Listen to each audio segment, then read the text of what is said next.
Hi everyone. Wow, I'm so impressed with the turnout. This is really wonderful. I guess that tells me that there's some interest in this topic, which is great. Who have we got here in the audience? We've got, I'm assuming, some physicians, nurses, counselors, therapists, people who work in the service industry for addictions and mental health. I know we've got a couple of policymakers, folks from the government. Who else? Who else have we got here? Including people on the TV screen.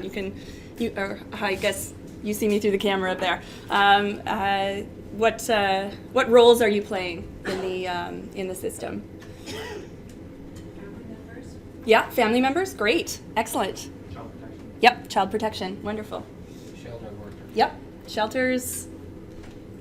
Occupational health and safety for a union. Wonderful. So we've got lots of different stakes, lots of different interests in the topic of addiction services.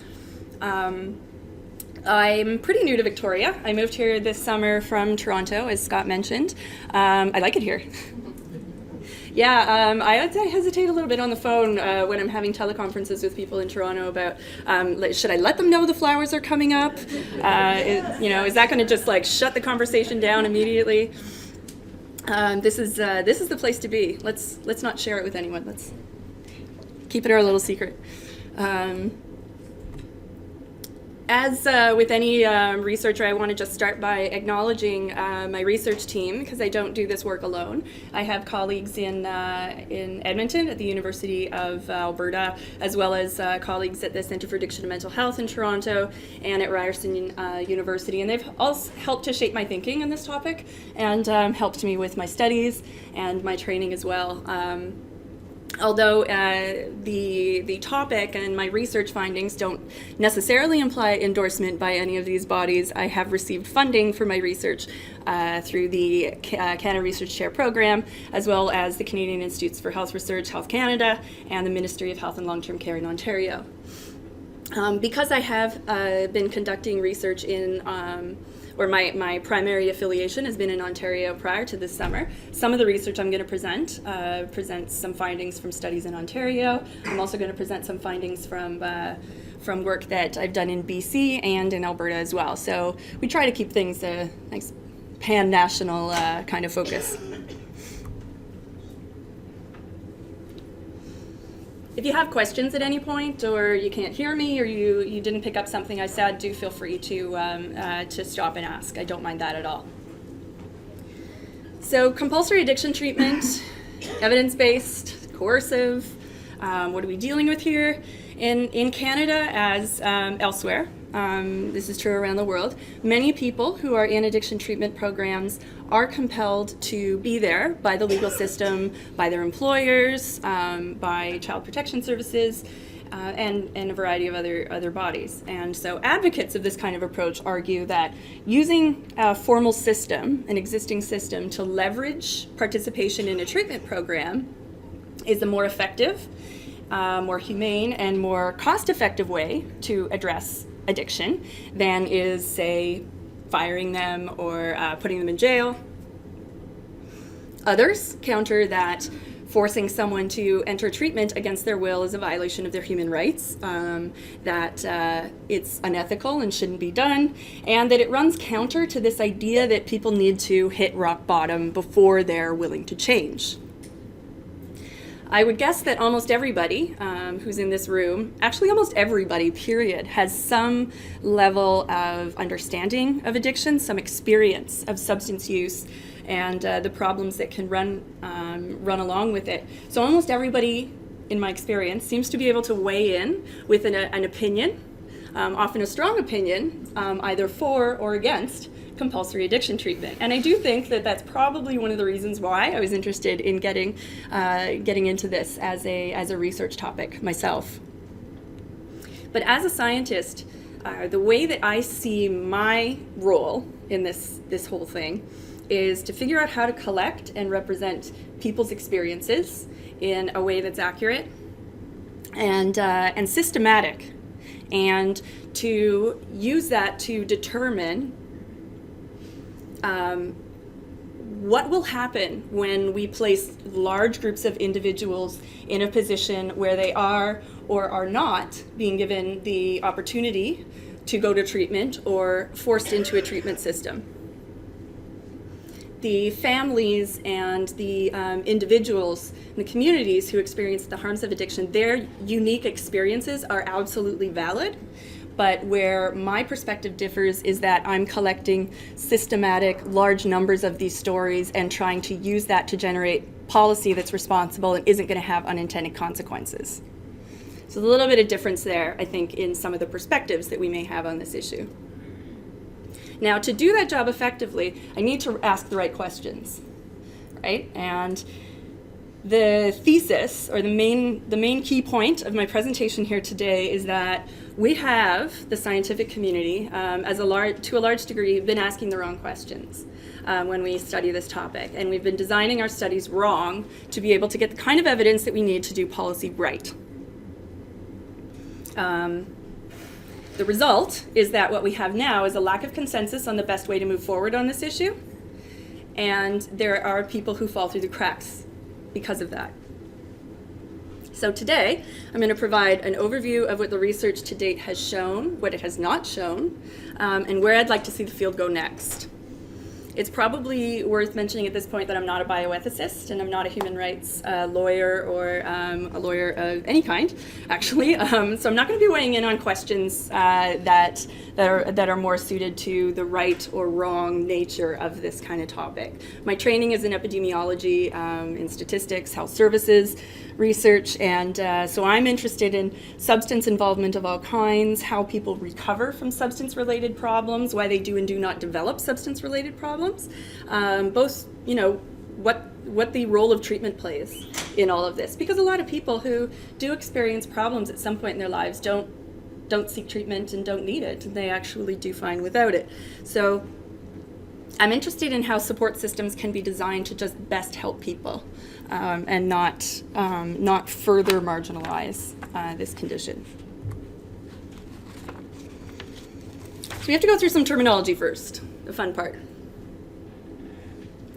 Compulsory addiction treatment involves a plethora of strategies. So these vary from being highly formalized and structured partnerships between treatment providers and, say, the legal authorities or child protection services, unions, to really informal ad hoc relationships that vary a lot on a case-by-case basis, depending on the particular situation. They don't need to be limited to legal means. So we have a couple of folks in the audience who work with child protection and unions. So there are many different ways that people can be compelled into addiction treatment programs, and the vast majority of research on this topic has focused on legal mechanisms, but it's much broader than that. There's a lot of other ways that this can operate. So it's not just about court mandates. There's an ever-growing array of policies and practices that are brought to bear on how people enter the addiction treatment system, and it's important to consider the impact that they have on participation and outcomes. Compulsory addiction treatment does not imply a homogeneous exposure. That's a really fancy set of words. What it means is that the conditions that are placed on treatment are hugely variable. And that's in terms of the required length of stay or the number of visits that someone has to attend, whether or not abstinence is required, whether drug use is monitored by urine testing, whether and how service providers report or collaborate with the mandating body, so what they have to tell and what they don't, what the treatment actually entails. So treatment itself is not one entity. There's many different therapeutic approaches. And this can be true even within one treatment population. So one set of clients at one treatment facility. The nature of the conditions of the mandates, the variability in the mandates, the variability in the treatment can be hugely variable. And 3, compulsory addiction treatment may or may not be experienced as coercive. So, not surprisingly, given the last 2 points that I raised, one finding, actually the one finding that has been absolutely unequivocal in this area of research is that not everybody experiences a mandate as coercive. Some people who are mandated to be in treatment feel coerced, report that they wouldn't be there if it wasn't for the mandate, and they don't want to be there, and this is not their choice. But not all of them do. And many people who are not mandated to be in treatment, and who are often termed in our scientific studies as voluntary, would by no means describe themselves as voluntary, and do perceive treatment to be a coercive imposition on them. So key points there. A compulsory treatment order is a requirement or a mandate to seek treatment. And when I talk about this, I'm not just talking about legal mandates, although they will feature largely in what we talk about today. And I'm not talking about coercion, which is a subjective experience. And it's not experienced as an all or nothing either. It varies in degree. And for a variety of reasons over the course of the talk, I would argue that needs to be minimized, the coercion aspect. 1 in 5. So these numbers come from Ontario because in BC we don't have an information system that collects this kind of information from people who are accessing services. So roughly 1 in 5, so 20% of clients are mandated, and that's by self-report, including 14% by the legal system and 7% by other means. So it is already happening. Yes, people are mandated to go to treatment, which if you work in the sector, you of course run into that. People who are legally mandated are likely to be male, young, employed, and to not have graduated high school. People who are mandated by other means, so through employers, child custody or child protective services, through social assistance, so as a way of keeping their financial benefits, and so on, they're more likely to be female, young, employed, married, and to not have graduated high school.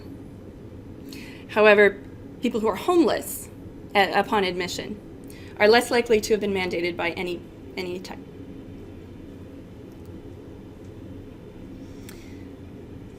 I would not expect, based on the legislation and the types of treatment policies that I have seen, that these figures would be all that different in BC. I think they'd probably be pretty similar.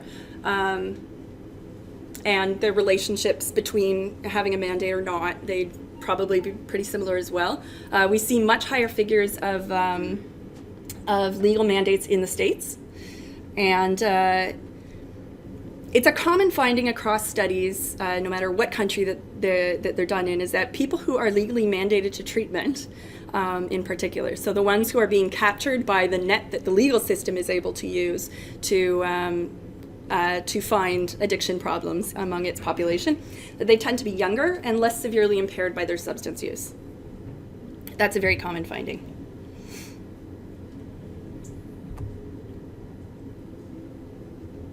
So let's talk about legally mandated treatment for a little bit here. Effective strategy for early intervention or not capturing those who are most in need. Depends on which way you look at it, right? Both of these arguments or questions have been advanced as a reason for, on the one hand, and as a critique of, scaling up current policies and programs that use the legal system to compel entry into the addiction treatment system. So let's consider these in turn, consider what the research says, and think about what the alternatives are. So the younger age and the lower severity of people who are mandated through the legal system has been interpreted to mean that mandates are effective as an early case-finding strategy, right? We can identify and treat people early before their problems become really entrenched, before their families and their communities incur really serious harms. So it's like a prevention, early intervention kind of arrangement. Now, aside from the obvious implication that there's the potential there to prevent someone from actually incurring harm to themselves or to their families, which is very good, there's also evidence that treatment may be more effective if it's earlier on in the development of an addiction. So the prognosis is better if you intervene early. Kind of the same way that you would get if, with cancer and the ideas behind cancer screening and that sort of thing. So I get that. but I have a bit of a problem with that argument, and I think as I've reflected on why that is, I think it comes from my training and my background being in population health rather than being in clinical practice. So I can appreciate that service providers and clinicians are going to maybe think about this a little bit differently than I do. And I welcome your comments. A population perspective on alcohol and drugs tells us, absolutely without question, that it's common and the vast majority of people who use do not run into problems. Clinicians see the people who run into problems. A minority of people who use do run into problems, and for them, most of them actually recover without formal treatment. So they age out of maladaptive patterns of use. As their life roles change, so as they get jobs or serious relationships in their lives, they change their behaviors after experiencing a problematic event. That's a very common one. Or maybe after just talking to their physician about their level of use, and they sort of think, you know what, I'm going to cut down a little bit. This is maybe not what I want. We're not able to distinguish in advance between people whose substance use is going to take a prolonged, heavy, chronic course and people whose substance use is not. This is not meant to imply that we should be ignoring people's problems with drug use or putting them in jail or firing them if they incur negative consequences, because we don't know whether or not they're going to they're going to become really severely impaired versus recover on their own. It's just meant to bring some perspective to the issue that not everybody who experiences a problem and comes into contact with one of the systems that's set up in society is necessarily going to fit your criteria of somebody who is in need of intensive care and prolonged monitoring and drug testing and so on. I am an advocate for treatment. There needs to be more of it.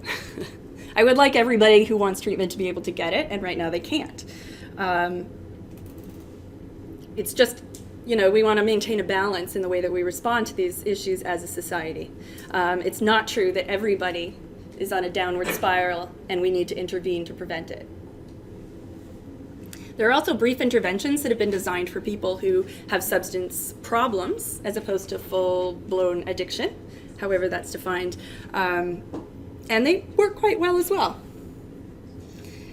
So there's some issues here in terms of who's being offered the treatment and who is not, and who is being considered as a candidate for treatment and who is not.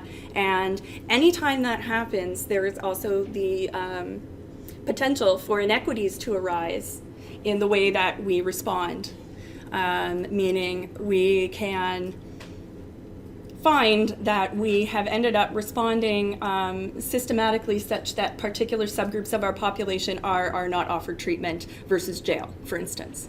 And I'll get back to that before the end of this talk. The second point here, not capturing those who are most in need, it suggests that regardless of our intentions, or the intentions of our policies, in practice, many of the current strategies that we're using to identify and direct people into treatment programs don't actually appear to be successfully capturing those who are most in need. And there are a variety of reasons for that, and it may or may not be appropriate. It's just something to think about. So in other words, I would take from this that it's not at all obvious that expanding the programs and policies that we currently have that to compel people into addiction treatment would help prevent people from falling through the cracks. I just don't think that would happen based on the evidence so far, based on who it's capturing now.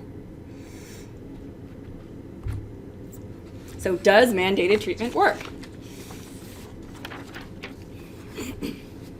So it's been a ton of research aimed at this question. I think if I actually weighed it, it would be a ton, like quite literally. So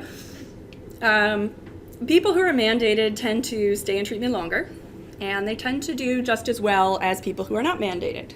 That's what the studies show. As I said before, the vast majority of studies have been done on legally mandated treatment. There's also a smaller literature on employment assistance programs and employer-mandated treatment as well. Other research has shown that the therapeutic alliance tends to be undermined. So they're engaging a little bit less meaningfully in treatment. And the quality of the therapeutic alliance is a predictor of outcomes. Predictors, these are all degrees of risk and degrees of association. They're not deterministic. So it's not to say mandated people develop a poor therapeutic alliance and absolutely do not succeed in treatment. Doesn't work that way. Benefits may not persist after the threat of sanctions is lifted. So there's some evidence that once the threat of repercussions, you're no longer getting the random drug tests, once that's gone, behavior kind of slips back into the way it was before.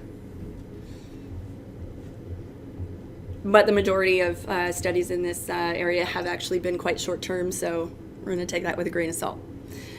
The findings are equivocal, and some studies have shown that people who are mandated do not stay in treatment longer. Some studies have shown that they do engage. It's a real mishmash of findings, and it's a bit frustrating to go through.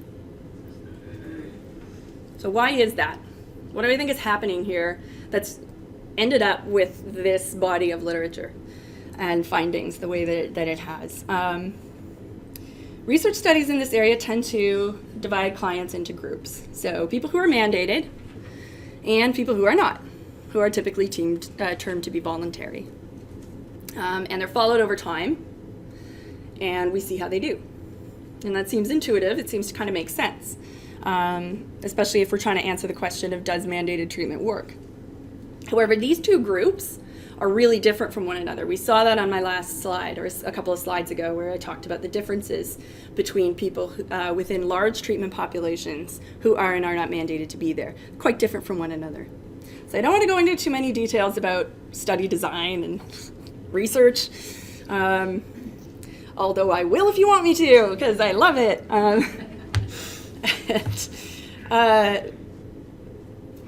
It's highly problematic to compare two groups of people who, at the beginning of the study, they started off being different. We give them an intervention, we follow them for some time, they turn out different at the end, and we chalk that up to the intervention.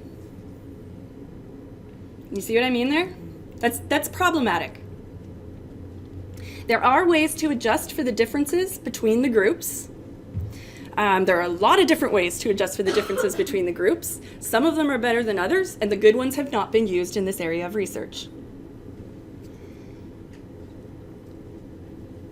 The result of this kind of bias, what you would expect to see happen, is that we'd fail to find a difference between the two groups, and that's exactly what we've done. We have failed to show that they differ on their outcomes. They tend to do similarly in treatment. That's exactly what you would expect to see if the research studies were suffering from this kind of bias, and it is what we see. Nobody talks about that. Nobody suggests, you know what, maybe we're doing this wrong. Maybe we should try something else and just see what happens. See if we get the same results. There are researchers out there who study research. They're even less engaging than I am. They study research designs and the biases that are associated with different research designs. They're the ones that are highlighting this is actually really quite a problem with the way that we do our research, and we need to try to do better. Hasn't gotten into this line first. That's problem number one. Problem number two gets back to this idea that a mandate is not a homogeneous kind of event. It's not one thing. People who are mandated and people who aren't report varying levels of motivation to be there. So within a group of clients, there are bound to be a variety of mandates that are in operation. So just selecting the legal ones and comparing them to people who are not legally mandated, do we not expect those other mandates to have any impact at all on people's participation or outcomes? What I would argue is that this has resulted in a lack of a clear or meaningful distinction between these two groups of clients. We've got people over here who are mandated and vary in their motivation to be in treatment, and we've got people over here, same thing. And we compare them and we don't see a difference. Well, what did we expect? Studying the presence or absence of a formal mandate is opportunistic. It's easy, right? Because we just look at the charts and it's there. And it's actually really quite hard to get at client motivation, and client motivation shifts over time too. So it's complicated. It's hard to study. But my point would be that if what we want to know is whether or not forcing someone into a treatment program is effective, then studying the presence or absence of a mandate misses the point. It's not going to tell us what we want to know, because it's this this variation in motivations to actually be there that makes the difference as to how people engage in the treatment process, what behavior change they get into, and how they do after treatment's over. So I would argue that it's important to study the joint effect of mandates along with motivation and perceptions of coercion, just for that reason. And it's also important to look beyond retention. Retention is another opportunistic outcome. There's been a ton of research that shows the longer someone stays in treatment, the better that they do. If you drop out in the first couple of weeks of treatment, you may not be there long enough to really reap the benefits of being there. So we often just stop our studies at retention, knowing that retention is associated with better outcomes. But in the case of compulsory addiction treatment, what are we actually measuring? If somebody's made to go to treatment, they have to be there, they're required to be there, why just measure physical attendance? They're there. Why not measure other aspects of the treatment process? Why not actually talk to the clients about how they're doing, about changes that they may or may not be making? We also need to design studies that look at changes in motivation over time, which is something that we haven't done. What supports it, right? How do we support that process? I have a feeling service providers already know. We just need to gather that research systematically and actually get it to a stage where we can figure out how to design programs accordingly.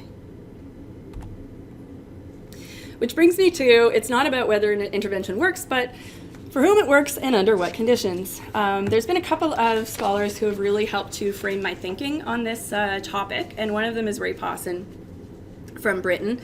He's promoted an approach to evaluating health and social programs and policies that's a bit more thoughtful than just, does it work? People don't all react the same to an event, right? So someone walks into this room and starts hurling insults at us. Some of you might get really angry and start hurling insults back. Some of you might ignore him, pretend like, okay, well, we're just going to pretend that's not happening. I feel really uncomfortable. Some of you might try to give him a hug. Some of you might attack him. There's a bunch of things that could happen. It's the same event. Everybody's reacting differently to it. He contends that this is the situation exactly why we find that health and social programs, education programs, tend to work well in initial tests. So when we do our initial tests of them, we go, oh, this is a really promising program. Let's put it in all the schools across Canada. This is great. And then we get disappointing results. We've scaled it up to a bigger population, and now we're a bit disappointed in what we're seeing. It's not because the original study was flawed in finding that the intervention worked. It's because it worked in that context with that smaller group of people. And when you introduce a broader set of contexts and a broader set of people and everything that they're bringing, all their experiences, there's just a lot more variability, and the intervention doesn't look so great anymore. A mandate, whether it's through the courts, the workplace, that itself is an intervention. And people will respond to it differently depending on their contexts, depending on the conditions of the mandate, which I've already said are hugely variable. So the question is not whether mandates work. It's the wrong question, and it's generated the misleading answers that I've shown before. We need a shift to a more thoughtful approach to research that considers heterogeneity in contexts and experiences, like for whom does it work, under what conditions? And under what conditions does it just become yet another negative experience that leads to further marginalization from the system? There's a second theory or framework that I find really useful in this area of research, and it's from Richard Ryan and Edward Deci, and it's on self-determination. So rather than something like the stages of change, where motivation's either present or absent, motivation isn't this kind of energy metaphor this way. It actually comes in different forms. And so clients who are externally motivated to attend treatment are motivated to be there because of external pressures that have been placed upon them to be there. Those clients aren't not motivated. They might not be motivated to by a sense of this internal need or this personal valuation of what treatment is telling them, but they're motivated to be there to avoid the sanctions, right? So there are different types of motivations, and they work in parallel to push someone towards different behaviors. So this type of framework has been used commonly to study behaviors that usually come under some form of social control, like taking medications, exercising, going to school, and different education practices. And it's also been used to study issues around addiction treatment. The authors describe a process of internalization, which is this idea that over time, choices that may have once been governed by external forces are now becoming internally valued. The value of the behaviors are being seen as being helpful. And that is supported, they hypothesize, by the extent to which the person can see that the behaviors and the choices that they're making are supporting their autonomy. They're supporting their self-efficacy or their ability to react competently in their worlds, and their relatedness or their belongingness to a society around them. I think a lot of those needs, those psychological needs that we're trying to satisfy, that also translates quite well into someone who's an active heavy user. They're feeling belongingness, they're feeling competence, and they're feeling autonomy. And they might not be choices that mainstream society agrees with, but you can almost kind of see someone who is incurring problems related to their substance use and is not making the choice to stop it. There's something going on there that is helpful for them. This is not about progressing through stages. So people don't appear on this continuum here. People are, the motivation appears here. It's not that we classify people into groups and we try to get them from one side to the other. People are experiencing a lot of different motivations for a lot of different behaviors and a lot of different aspects of treatment. The two frameworks here, so this idea of needing to look at contexts and mechanisms and this idea of respecting self-determination, they actually align quite well in the sense that they take things out of the individual and they show us that there are therapeutic environmental issues or factors that can be supported to try to promote behavior change. And this might be what's underlying some of the findings that show mandates as being effective in some circumstances and not effective in other circumstances. It may be these personal experiences that are actually driving the strange mishmash of findings that we're seeing in the research on this topic. I'm not going to spend a ton of time on this.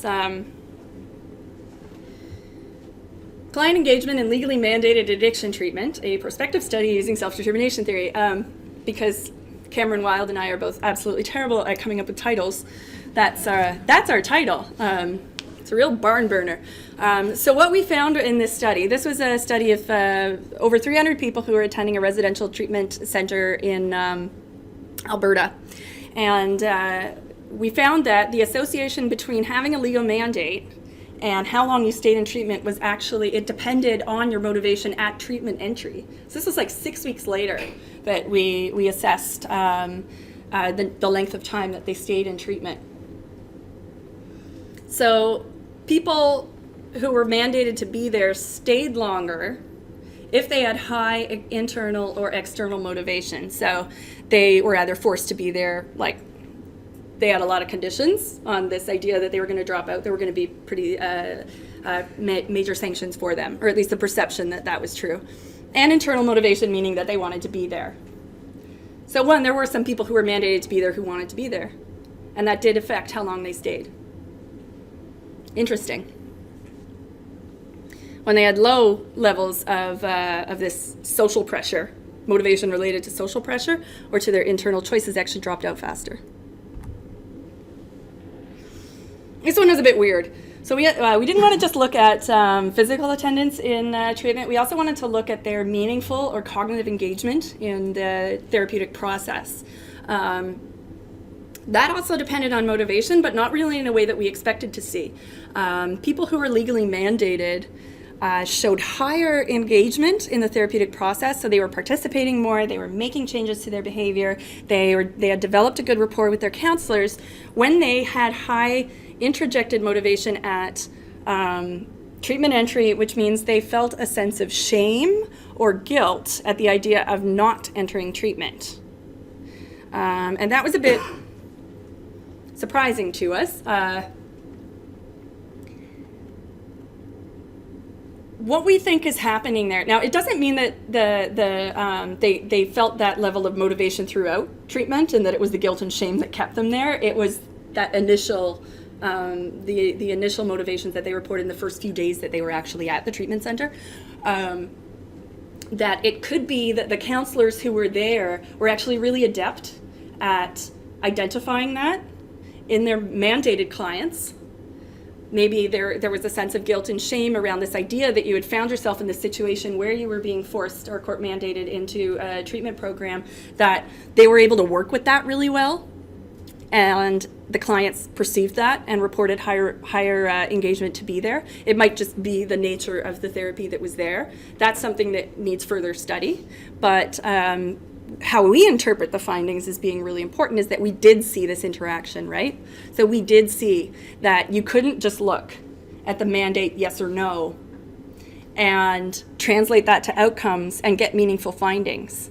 You had to actually look at the combination of the mandate and the motivation to figure out what was going on with people. I want to talk a little bit about employer mandated treatment because it's really interesting.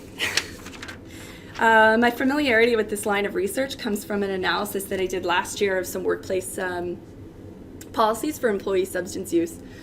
There's really been this movement in the field towards promoting this new paradigm, it's actually called that in the literature, of treatment that's based on prolonged medical monitoring, which basically means prolonged random drug testing, and prolonged meaning 5 or 10 years of random drug testing, coupled with an initial stint in treatment. So I was really taken aback as I was reviewing workplace policies by the way that these programs are touted as being the only way that people can recover from substance problems, as well as some of the details around implementation, like making the employees pay for the random drug tests, and the absence of safeguards in the policies for preventing abuse or misapplication of the workplace policies, because they are fairly big requirements that are being placed on people. And I'd like to say, in reference to prolonged medical monitoring, because if you look it up, you're going to see that it's the best thing since sliced bread. The body of evidence for this approach comes largely from studies that are uncontrolled, no comparison group. They're basically descriptive studies of physicians who have been followed by their licensing body for long periods of time. Now, yes, they've long periods of time, and they do see a high success rate with these programs, but they're physicians. Not that physicians aren't normal people, but I think you get my point.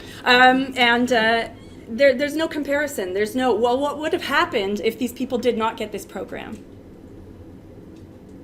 Would they be living in the shelter system now? Probably not.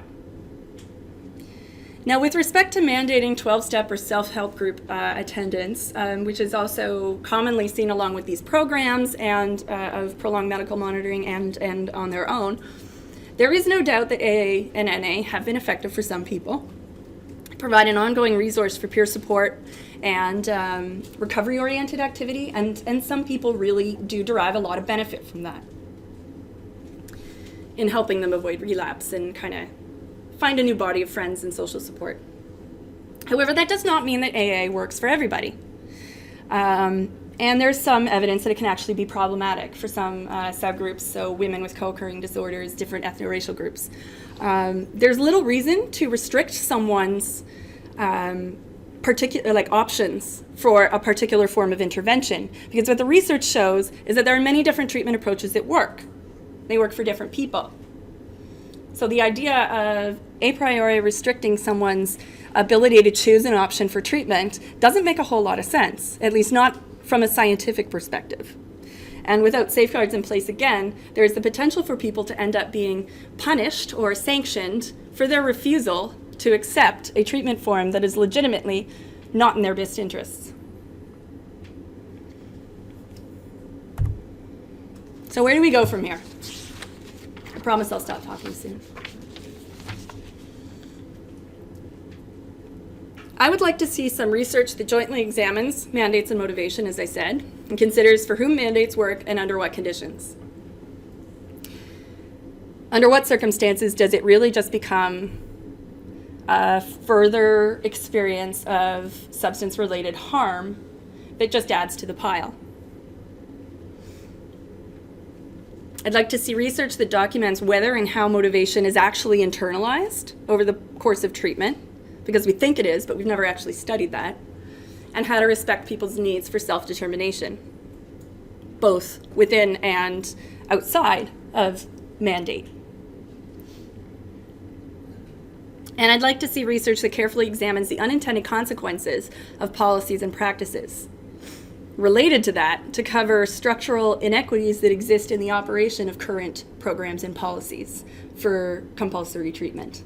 So, for instance, a recent review of Canada's drug treatment courts found that the majority of participants are middle-aged white men. Now, we know that First Nations, Inuit, and Métis people are overrepresented in the criminal justice system, and we know that they experience the disproportionate harms of addiction. Have we managed to create a mechanism for diverting people who are in need of treatment from the criminal justice system, and then through our eligibility criteria and other program rules that we've derived, effectively and systematically excluded a part of our population from accessing it? Are there disparities between in who's even being offered treatment as an alternative to going to jail or getting fired or losing their social assistance benefits? We currently have a treatment system where there is a contingent of people who are required to be there. I don't expect that to change, and I'm going to be pragmatic if nothing else. This has happened without conclusive evidence on the effectiveness of mandates, and we just need to do better. And one of the biggest disappointments that I've experienced as a scientist in this topic is that there's a perception among scholars and other experts that this question of whether mandated treatment works has been answered.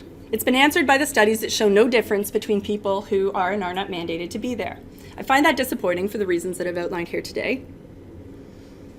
And I do not agree with them that there's no need for further exploration of this. And I'll just end by saying there's no doubt that mandated treatment, a course of mandated treatment has probably helped some people. But that's not the point. The point is, if we're going to do this properly, and if we're going to prevent unintended harms, we have to measure them. And we have to really consider thoughtfully whether or not the questions we're asking are actually well suited to helping the people who are suffering from the problems of addiction, who aren't necessarily the same population of people who are experiencing substance-related harms and currently getting captured by our diversion programs. Thank you.